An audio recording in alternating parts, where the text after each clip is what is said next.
afternoon, it's Toby Foster on the BBC. Now, will we see the return of Sheffield Doncaster Airport anytime soon? This is an ongoing argument, isn't it? And I hear it all the time, and I must admit, I've got to be really careful, because this is something else where there's just big numbers. And it's a story that attracts lots and lots of big numbers. And Oliver Coppard, who always comes on here and talks to us and is very good with us, he comes on and tells us a story. And Nick Fletcher, the MP, the Conservative MP, Oliver is a Labour mayor. Nick Fletcher comes on and he's always very good with us and tells us a different story with lots of numbers. And we want to make sure that we're getting through to the bones of this, because we're told now that there is a plan for jobs, for growth and for opportunity around the concept of South Yorkshire's airport city.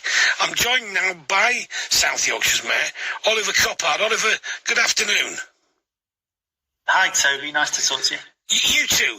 You can understand the frustration of certainly interviewers, and it has to be listeners, Oliver, in that this story just appears to crop up and down and come back and forth and have lots of big numbers. Where actually are we on it?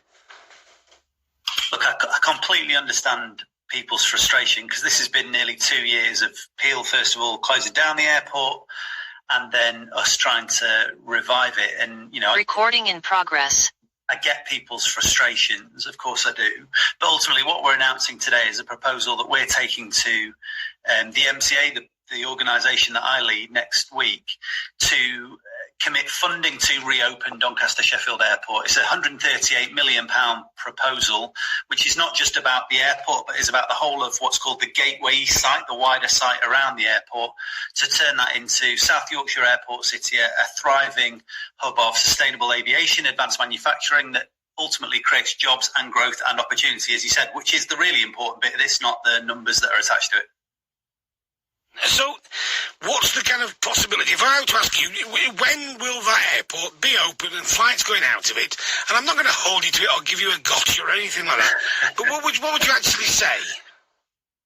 Well, let's say as soon as possible, which I realise doesn't answer the question particularly well. But the reason I say that is because there's another few steps in this process, and I don't want to mislead anyone. So essentially, we've got to take this proposal to the board meeting next week. That's me and the other leaders from across South Yorkshire. We've got to agree that, and I've got every indication that we will. We then have to make sure that that goes to what's called the full business case proposal, essentially just dotting the I's and crossing the T's, we hope.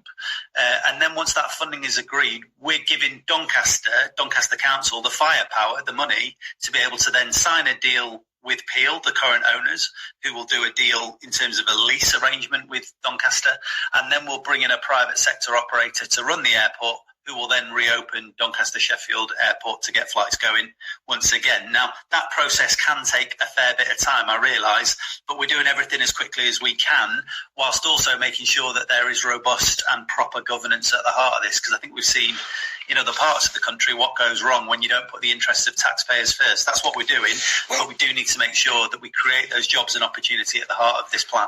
Let's just talk about those taxpayers, because there is a lot of money here. Are we not acting as if this airport hasn't previously been open, been a failure and been shut? Well, my argument has been from the beginning that what we need is a private sector operator who can run this airport in a way that makes it thrive. And, well, did we? Because actually what we had was Peel, who were running the airport, didn't seem to make it. They do all right elsewhere. They just can't make people fly to wherever they're going, can they?